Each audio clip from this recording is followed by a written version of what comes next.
Assalomu alaykum. Anglayotganinglar sabah ovozliq asarlari. Asarlarimizni yoqtirgan bo'lsangiz, do'stlaringizga va boshqa to'plarga tavsiya qilib qo'ying.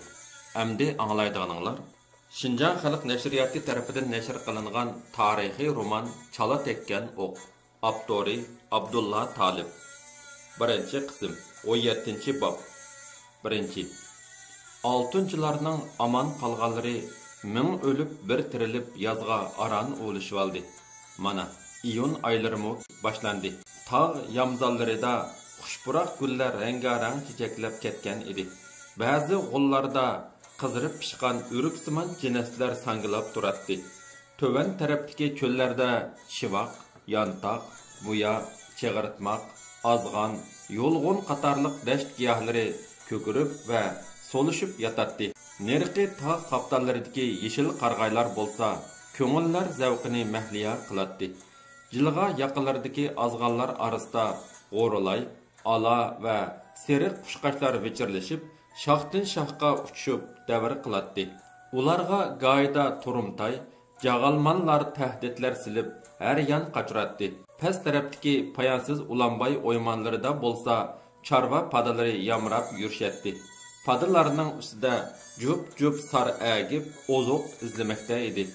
Nurg'unlagan to'qinaq qag'larmi padalarni qo'g'lishib, goh qo'nib, goh uchib yuradi.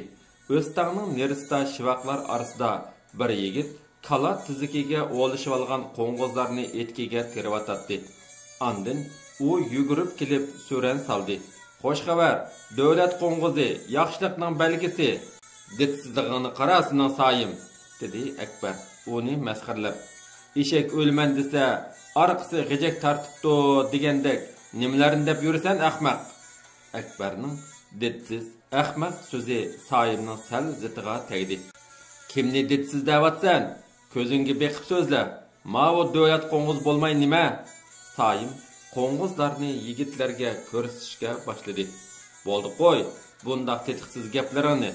Davlat qo'ng'izining davlati ana shu tizak dövsi, dedi Akbar.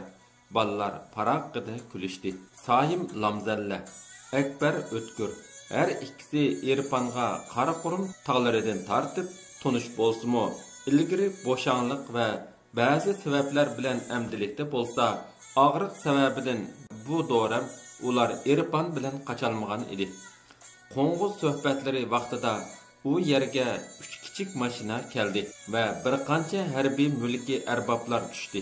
Ular Jangping shtabga kirib ketishdi. Yarim soatlardan keyin yig'ilish buyrug'i berildi. Uzun o'tmay Katvash deganlarning hammasi chiqib, yigitlar to'plangan shig'illiq maydonning oldidagi yo'g'on qoramtosh ustida turishdi. Ara bo'y yadang'u kelgan harbiy kishi ikki qo'lini kayniga tutib, so'rin chiroyi bilan 6-yoshlarga bir-birlab qarab chiqdi. Uning kaynida avoq to'nchi turadi. Sizlarga biz endi yangi vazifa belgilab beramiz, dedi harbiy arbob va akavorlik bilan xili so'zladi. To'nchi tarjim qilishga boshladi. So'ng Luijang aytidurki, tarjimonning talabbozidan vazchining kimligi aniq bo'ldi. So'ng Luijang andin oltinchilarni ilg'ab cho'ng ikki atratga ayirdi. Terikreklari birinchi turkumga ayrilib, shu kundan tartib Tilsimat teg'i Yavmushanning g'arbida harbiy mashq o'gitilishga boshladi. Ikkinchi turkumdagi kasal va ojizlar Jung'ariya o'stingi qurilishiga haydaldi. Sayim ojizlar qatoriga saplangan. Akbar bo'lsa harbiy mashqda edi. Oltinchilar Altay tog'larida quyruq cho'qlarga qarshi urushga silinib, to'lisi halok bo'lib tugashdi. Ikkinchi. Urumchi daryosining g'arbiy yoqasidagi Yavmushan teg'i bag'ridan Lumanching tarafga yangidan tortilgan uzun o'stan qoshlari oltinchilarning qon va ustixonlaridan qad ko'targan edi. Iyul kirgandan boshlab Tilsimat teg'ining toshlari tonurdek yalqinlamoqda edi. Shundaq lavuldab turgan tomozda oltinchilar orasida qora kezik qayta boshlandi. Oq mechit, Tatar mechiti, Ro'zajim mechiti va boshqa mechitlarda oltinchilar jinozasini o'qishga jamoat ulgurmay, tavut yetishmay qilyotdi. tilsimat teg'i yamzallarida, Ürümçi ko'chalarida och-zar yurgan, tam tüvleri meçit aldıda rengi sarg'ib yetişip ketgan yigitlarni ko'rgan kishilarning yuragi azoblanadi. İanilar, kepenliklar, yemekliklar, kiyim-kechaklar toplanmoqda edi. Bu xil xayriyat ishlariga jon ko'dirib yurganning birinchisi yuqorida kitobxonlarimizga tanishliq bo'lgan Yusufjon Javlani edi. U O'y-chakandan boshlab oltinchilarning beshiga tushgan baloyi ofatni tushunib kelmoqda edi. Oltinchilar Ürümchiga yetib kelgandan keyin Javlani surishtirib yurib, oxiri Irpanning Ulanbaydan qochganligini bildi. Shu jarayonda Yavmushan va Ürümchida yuz berayotgan tragediyalarni ko'rib, bu baxtsizlarga ichi og'irdi-da iyoniga kirishdi. Javlani savdo saroylari, ko'chalar va mechitlarda targ'ibot elib berish yo'li bilan xili jiq narsa to'pladi. Bu ishga bir qancha saboqdoshlarini jalb qilgan edi. U to'plangan mablag'ni mechit mu'tabarlariga editlik o'tkazib, hujjatlik elish berish qiladi. Javlani iyona berguvchilarning nomini alohida e'lon qilish usulidan unumli foydalanadi. Bir kuni u Aqmachit oldidagi so'rinda iyona to'plash to'g'risidagi so'zini amdila oyoqlashtirib bo'lishiga 19 yoshlardagi bir qiz jaranliq ovoz bilan "Men shu bechora qarindoshlarga 20 marta yordam qilay" dedi. Jamoat u qizga duo qilishib barakalloh o'qishdi. Chunki mata bek jiddiy zarur edi. Javlani keyin tizimlik daftardagi adres bo'yicha bayqi Mardona qizning uyiga ziyorat qilib bordi va kallasidagi tuguncha yeshildi. Qiz Aqsu Konşehirlik Molla Yunus Irpani nomli o'lima zotidan edi. Molla Yunus Irpani bo'lsa 30-yillari o'z bisotidan xarajat chiqarib mashhur Yunusiya maktabini bino qilib, yangi ma'rifga chiroq yoqquchilarning biri edi. Qizning o'z otasi tijoratchi bo'lib, keyinroq Ürümchiga o'rinlashib qolgan. Lekin 2 yillar burun qizning ota-onasi orqa-orqadan o'lib ketib, 2 ukisi bilan qolgan edi. Qizga otasi Yunusiya maktabi haqida ham Bo'si Molla Yunus Irpanning mardligi, uning yana bir o'ringa yetim yesirlar yurti qurganligini hikoya qilib beradi. Bu hikoyalar qizning qalbiga go'yo muhr bosgandek o'rnashgan edi. Yusufjon Javlani qizning asli zoti va esil fazilatlarini bilish bilan beixtiyor uningga amroq bo'lib qoldi. Qiz yana mahir kasb edi. Javlani kiyim tiktirguchilar qatorida kelib turadigan bo'ldi. Shunday qilib, ular oxiri bir-birini yaxshi ko'rishib, bir-biriga mehri mayli tushib qoldi. 18-bob. 1. Irpan Iran qovurg'a tog'larida yo'shirinib yurgan kunlarda Shemishzayning ketganligini anglab, jonlari suyunib ketdi. Amdig'o nas basqan kunlar tugagandi, Qashqarga ketish vaqti yetib kelgandi, dedi u o'z-o'ziga. Shemishzay 1944-yili 8-oyning 15-kuni Ürümchidan maxfiy holda ketgan edi. Bu xabar quloqdan quloqqa yetib, hammani besib boradi. Irpan Iran qovurg'a tig'ida o'ziga xayri-xohlik bo'lgan qozoq otasidan ijozat so'rab, "Qadrdon Imonbek ota, sizga ming rahmat" dedi. Irpan Imonbekka opiranlarini aytib tugatilmaydi. Chunki u qozoq xalqining mehmon do'stligini nihoyatda ko'p ko'rdi. U minnatdorlikni texmo cho'nqur izohlab, "Men sizni u dunyo bu dunyo unutmayman. Siz menga oti yo'lliq, hamda farzandingizga ruxsat berishingizni so'rayman" dedi. Imonbekning Irpandan ayrilishga ko'zi qiymaydi. Shu topda uning xiyolidan nurg'un voqealar tasvirdak o'tmoqda edi. Oxirida u, "Bo'ladi o'g'lim, inson uchun kindik qani to'kilgan yurti Makkadan aziz, jannatdan a'lo. Qashqarga ketaman deganing yo'lliq, lekin sen o'lmay qolganing uchun mangla emas. Qurbanjon degan botir yigitga minnatdor bo'l. Xayr, sana oq yo'l tilayman" dedi. Qurbanjonning ismini anglash bilan Irpanning ko'z janoqlarida yosh agidi. Chunki uningga va uning g'arib do'stlariga ko'pdan ko'p boshpana bo'lgan Mardona Qurbanjonni texi yaqindala Şengistey jallotlari o'ltirib o'tgan edi. Shundaq ata, dedi Irfan va keyin o'zini to'xtatib bilib, "Men har ikkinglardan ko'p minnatdorman. Har ikkinglar mening jinimga ara turgan. Yalg'iz sininglar emas, u Batur yigit yana nurg'un kishining mojiniga ara turgan. Bu ishlar menga besh qo'ldek ma'lum. Atalmagan erdan atalgan do'ng yaxshi degandek, u yigit o'zining mardligi bilan elning ig'izida qoldi." Bularda shuncha cho'nqur ta'sir qoldirgan Qurbanjon Urumchining Ko'nchi mahallasida tug'ilib o'sgan. U yurtdagi ahvolni ko'rib, "Nimishqa tangshalmagan olam?" deb o'ziga savol qo'ygan va boshqalardanmi so'ragan. Ba'zilar "Top atar xo'jamdan so'ra" desa, yana ba'zilari "Falak shohdan so'ra" deb javob bergan. Qurbanjon oxiri olamni tangshimagan Falak ordisiga o't qo'ymoqchi bo'lgan. U kichkida sehrgarlik, chamboshliq gumpisini mashq qilgan yigit. Oqibatda Oq Barat va Qozoq yigiti Qamchiboy qatorliq 10 necha azimatni agashtirib yurib, qilgan ishlari bilan 20-asrning Uyg'ur Don Kixoti bo'lib nom olgan. U dastlabida Şengisteyning qiynatisi boshqurgan bir ambarga tegib, allaqancha 100 taxta choyni qo'lga tushirdi-da, uni Qamchiboy orqali Eram qo'vrig'iga maxfiy ma'g'uz o'tidi. Badiliga nurg'un ot hal qilib oladi. Keyin u harbiy general siyoqida yasinib, hamrohlari bilan texmo apchil harakat ilib boradi. Janubdan lang besib kelayotgan harvalarni to'saydi-da, lang harvalari ustidan nazorat qilib mangan harbiy saqchilarga buyruq berib, "Oltayga hozir ochliq kerak emas. Harvalar tez yurtga qaytarilsin. Bu yuqorining farmoni", deydi general Qurbanjon.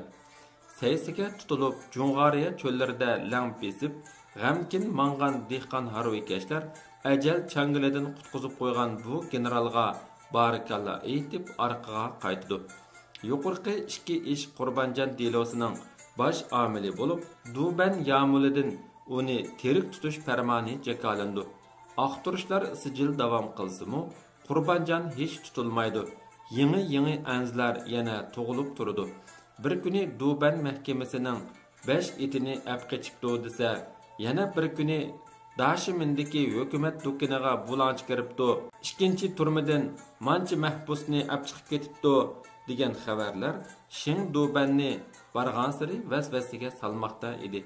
Shengistey bosh saqchining kativishi Li Yingchini chaqirib olib, Qurbanjonning suratini so'radi.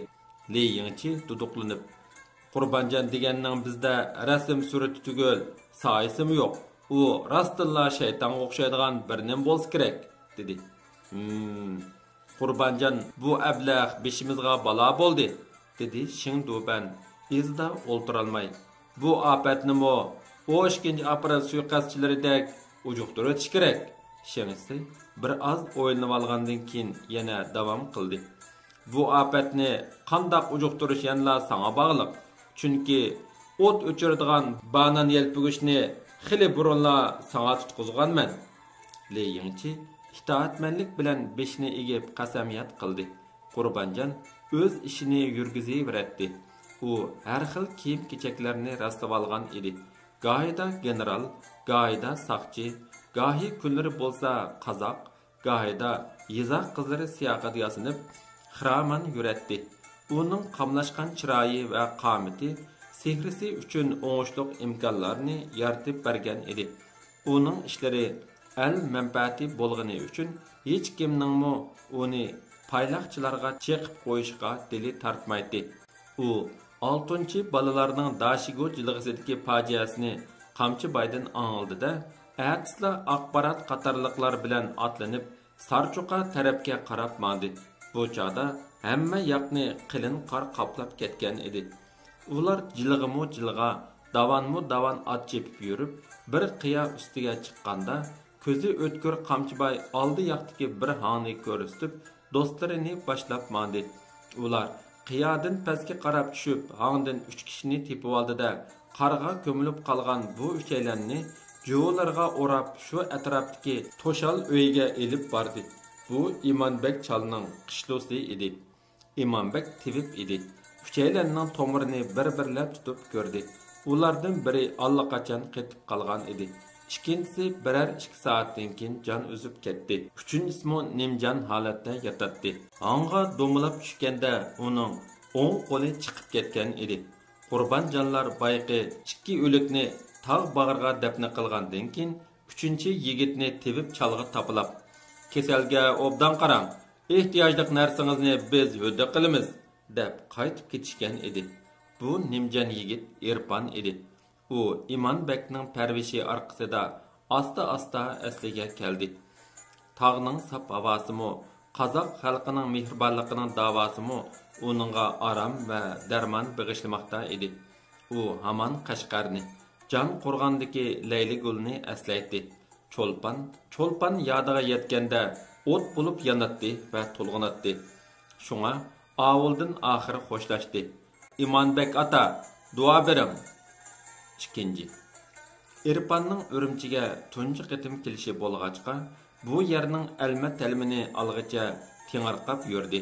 Yanchuq quruq bo'lg'achqa Qashqarga ketishkimi mumkin emas edi.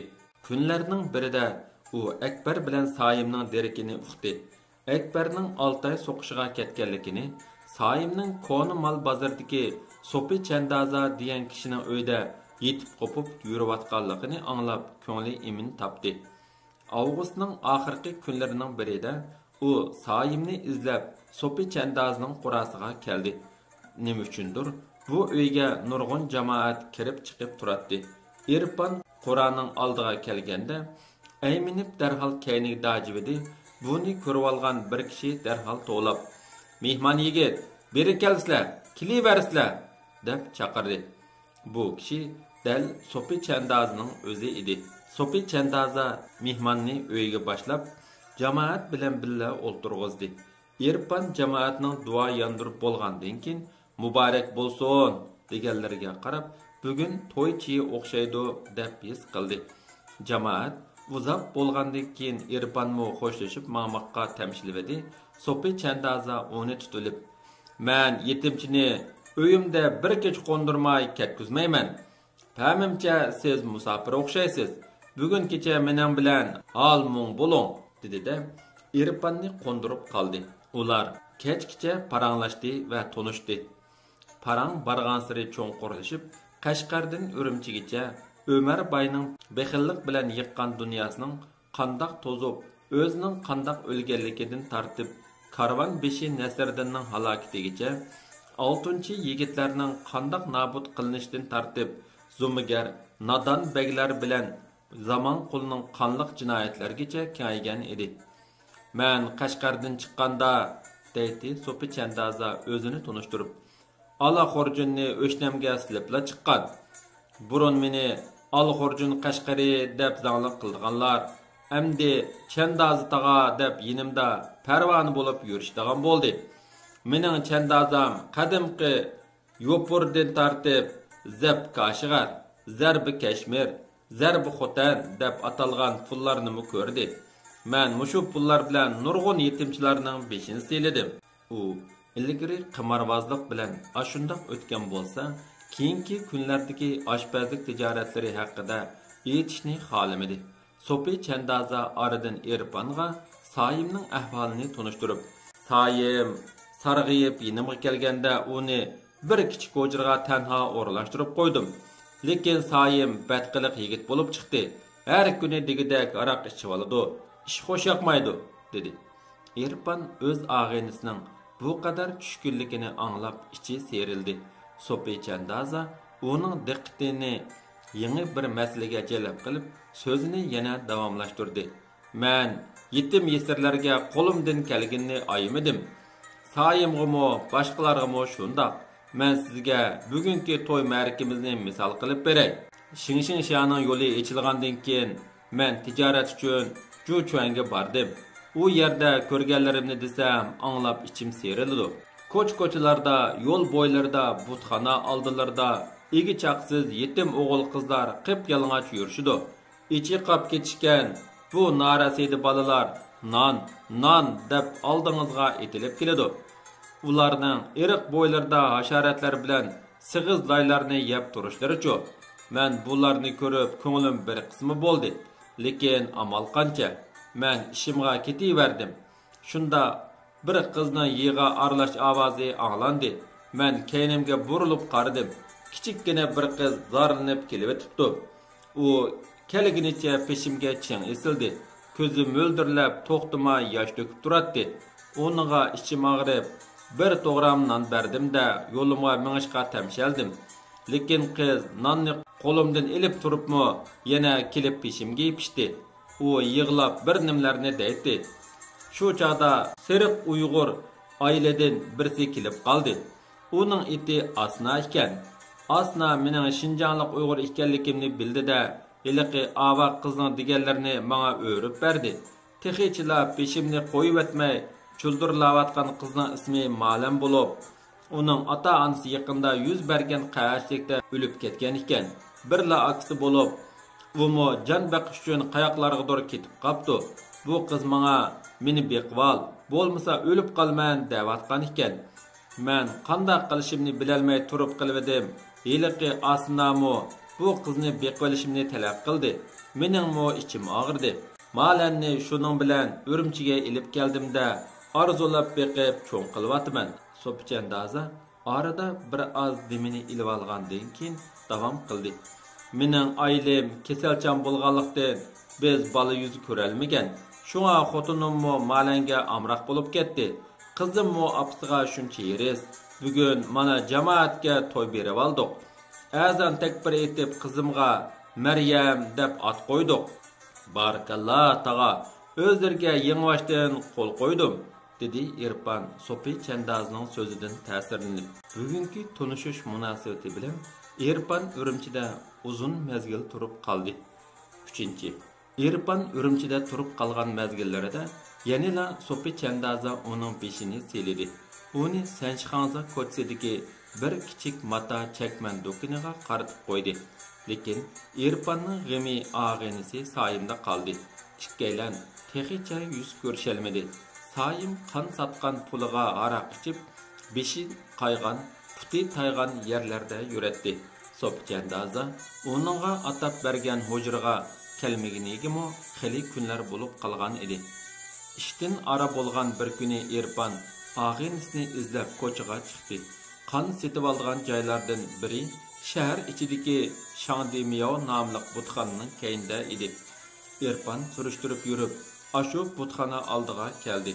Butxonaning tashqi ko'rinishi xili yasdaq kelgan. Uning ushluq girvaklariga qalg'ach, kaptarlar qatorisiga qo'nishib o'ltirishatdi. G'ol temidagi ajdaha rasmlik naqshlar kishiga boshqacha ta'sirat qoldiradi. Ibodat uchun kelgan so'ralma chapan, uzun yanglik, taqir bosh but mashayihlari kirib chiqib turadi. Ayni zamonlarda amballiqqa tayinlangan dorilar vazifasiga mengishdan burun dastlabida mushu butxonaga kirib bosh urib qasam ichidigan. Qaramoqqa ular butdan insof tavfiq tilagandek qilsimi, lekin borgan yeriga nashtar tilliq ajdahoni birga ilib ketishidigan. Irfan butxona yeni bilan orqa ko'chaga kirdi. 40-50 cha er-xotin va ushaq balalar qon sitish o'chirtida turgan edi. Ularning ichidagi bir namrat juvon bilan zafarandek sarg'ib o'ng'idan ketgan ikki o'g'il bola Irfanning diqqatini qo'zg'adi. Har ikki bola ashu juvonning yurak parlari ekan. Ularga qon berish navbati keldi. Balalar apsini aldirtib, qon ilish uyiga patroq kirish uchun qo'lidan so'raydi. Irfan ich og'ritib chidab turolmadi. Mana bu pulni buguncha xaylab turing. Qon bermanglar. Chiroyinglar samandek sarg'ayib ketibdi. Tininglarda qon qolmagandek turdi. Qon sirab ketibsizlar, dedi. Nimamo ilojim bo'lsin deyla efendim. Kun almoq tas bo'ldi. Zaman toza nas bo'ldi. Yurt beglari pas bo'ldi. Erimni oltin alvonga tutib ketdi. Qon satmay charam bo'lmadi. Qon sho'rg'uvchilar kichik balaning qini kerak deydi. Mening balalarimmo qinini berishga uynib ketdi, dedi ayol yosh to'kib. Irfan chidayolmay yanchug'idan olgan yordam pulni bayqi juvonga xolis uzatganda, juvonning o'g'illari tangla ho'miyib keldida, Irfanning qo'lini qiqib etib, pulni apsiga olg'izmadi. balalar yomon niyatlik pul deb his qilishgan bo'lsa kerak. Shunda qilib, ular qon setish bo'limiga kirib ketishdi. Erpan boshqalardan surishtirib, Sayimning bugun hammaning oldida qanini setib bo'lib ketib qolganligini bildi-da, keyindan iz qo'lab Nanliang tarafga keldi. Kech peshingacha hech yerdan tevish ololmadi. Dukkanmu dukkan, qavoqmu qavoq aralab yurib, oxiri charchida bir do'qmishqa kelib kuzitib o'ltirdi. Bir mahal o'tganda xuddi Yusufjan javloniga o'xshab keladigan bir ziyolining Udul tarafdagi oshxonaga ketayotganligiga ko'zi tushdi-da, keyindan mangdi va oshxonaga kirdi. U bulondagi bir o'rinni ilib o'ltirdi. Şumu emas deb xaridorlarga yer tegidan takshi sapsalatdi u. Oshxonaning qibla tarafdagi bulonga qo'yilgan bir cho'ng yumaloq shirani cho'rdab 7-8 sipoyi xaridor o'ltirishatdi. Nima uchundir? Oshxonaning xo'jayinlarimi, Tangjang, Tixodilarimi pat-patla ashu yumaloq shirayinaga kelib, javxoloq qilib, paypitak bo'lib ketishdi. Hay-to'y degicha shiraning usti noz-ne'mat, araq sharablar bilan to'lib ketdi. Bu idora ziyofati bo'lg'aymi yoki sipoylarning barobar o'ltirishmidi? Deydi Irfon ichida. Aradan uzun o'tmay heliqlardan biri saqiylik qilib qadah yurishtirmak bo'ldi. Saqining qadah so'zini anglash bilan Irfonning gumoni yeshildi. Do'stlar, biz Vujushining tayinlishi, ya'ni yurak so'zimiz bilan desak, Vujushining g'amxo'rligi bilan nahiyalarga Fushanjang bo'lib menish oldida turyapmiz. Qani, dam g'animat, didor g'animat, xushalligimiz uchun ching ichish boshlandi. Sorun qizib ketdi. Sipoyi sirini yo'shirolmas puchuq burnini degandek, ular qizigan siri gul qaqalari echilib, hatto tirnoqda to'xtaydigan qizlarni tanlab oldiganliklarini ayanmay so'zlashmoqda edi. Ayol o'tmay oshxonaga yeshi 40larga ulashgan egiz bo'y, shirkayib bir kishi kirib keldi-da, bargan peti sipoylarga salom berdi. U sipoylarning mansibini go'yo birovdan anglab olgandek maydonda qiziqchilik qilg'ili turdi. Anglasam har birlari ambal bo'lishiblar. Mubada iltimosim ma'zur tutilsa, faqir kaminlari o'rda haramlarda chivar chavandoz, mangan yo'llarda zilch poyandoz bo'lishni xohlayman. İltifatning cho'ng-kichigi yo'q. Javoblarga intizordurman. Sipoylardan biri bu chaqchaqni ko'tarilmay, nima deydi bu soltak? Bu yerda oljib payzimizni uchirib deb soldi-da, bala terdi. Qiziqchi kishi Emin Payda deb nomi bor hajviy qo'shoqchi edi. U bayiqi kamsishni javobsiz o'tkazib o'tmadi-da, qaqoqlab kulib o'tib, hozir javob to'qidi. Nasaz bo'lg'ay amballarga chavandoz, nabab raxtdur yo'llarida payandaz. O'zim tursam bu shaharda mardona, o'tmamdiman mardlik bilan qishu yoz. Sipoylarning kayfi ushdi, juduni qatdi. Arasdan biri qircha tegib, "Aka, eg'izingizga balo tegdimi nima? Bo'lak ish qushlaringiz yo'qmidi? Odamning jon pinini chiqarmay, patroq ko'zdan yo'qlinga. So'rinni mushunchlik buzg'iningizmi bas yetarlik," dedi. Emin Payda texmo kulib ketdi va sipoylarning yig'irini bilib olgandan keyin o'tkir tani bilan ularning ochiq uchini bakrak qo'ch o'tish uchun undaq qozonga mundaq cho'mich ishlatdi. Unchivala qayib ketishlik ish o'tilmagan edi. Biroq hozirgi amballarning kallasi do't, hushi yo'q. Shunga fuqaro bilan xo'shi yo'q, dedi-da, orqadan beyt o'qidi. Shandi miyovdagi butqa qasam berishar ambal, alvoni to'la silib haqda qolmadi tambal. Ambal chachidu saysa baglar chachidu qatlab, qamcha salidu do'rga namrat o'tidu tatlab. Kech kirgan edi. Emin Paydaning komediyasi oxirlash bilan tang oshxonaning udulidagi qavoqxonada paydo bo'lgan Vangchong ovozi o'qdek kirib keldi. Irfon yugurib sirtqa chiqdi. Nurg'un kishilar patqoqqa melinib yotgan bir masning cho'risiga chiqishib olgan edi. Mas hamon birla so'zni azvaylab takrorlaydi. "Ey, digina, men rost eshakmi? Men eshakmi? ma'lum bo'ldiki, mas bo'lak qavoxonalardimi toza qong'icha ichilib, ondan mushu qavoxonaga xudi yo'q kirib keladigan. G'arang-g'urung ovozini bo'lishiga qo'yib berib, mayxonani beshiga kiydigan. Qavoxona xo'jayini koyib, "Yo'qol eshak!" deb dush kelgan peti talaga ittirib o'tibdi-da, tapsa oldiga dum tushibdi. Erpan topni yerib kirib qaradi, dal heliqi Sayim. Erpan bir harva tepib Sayimni udul sopi chandazining qurasiga ilib ketdi. 4. Әтsi Sayim beshini ololmay qoldi. Ko'ziga qizillik tiqilib, tam to'ris cho'gilayotgandek his qiladi. Bir mahaldan keyin aran o'rnidan qopdi-da, tapsa yiniga beribla qon sapra qildi. Yosh Sayimning yuzlarini qo'ruq bosgan, taqi turqidan hozir u xuddi hol tushib, piligi qurib qolgan yigilash xangaga o'xshaydi. Uning qaddi kichikligan, ballari mukchaygan edi. Uning ruhiy holatidami cho'ng o'zgarishlar bo'ldi. U mijozda terikkak, ishdan zerikkak, ruhiy sunuq, kayfi xunuk bo'lib qolgan edi. Mana bu aroq sharabning uningga keltirib bergan balasi edi. İçi kuchlik Erpan Sayimni ayvashga keltirolmaganligidan bearam bo'ladi. Uningga tatliqmi, qattiqmi deb baqdi. Biroq Sayim o'ynib qolgan qo'y o'lgucha degandek nachar qo'ydan bazmidi. Eski qiliqidan yaltaymadi. Bir kuni atiganda ikkalan o'ttirsida keskin munozara bo'ldi. Yozning yezda seni Qashqarga dedi Erpan ko'ynib. Erpanning eg'izidan gap chiqib bo'lmayla Sayimning ta'tur tuklari o'rildi. Qapoqlari turilib, qalpoqlari ko'kirib ketdi. U lavlarini g'alita purishtirib, "Sana artilib oldimmi? Nima eg'irim tushib qo'g'layding? Men bilan nimanchalar yetishib qolding?" deb o'rgirdi. "Eg'iringmi tushyotdi-ku. Qansiting, loyga milanib yeting. Bu yigit uchun nomus emasmi? Do'st og'irtib etar, dushman kuldirib. Yaxshi gap qilsam, nimanchalar ko'kamlik qilasan?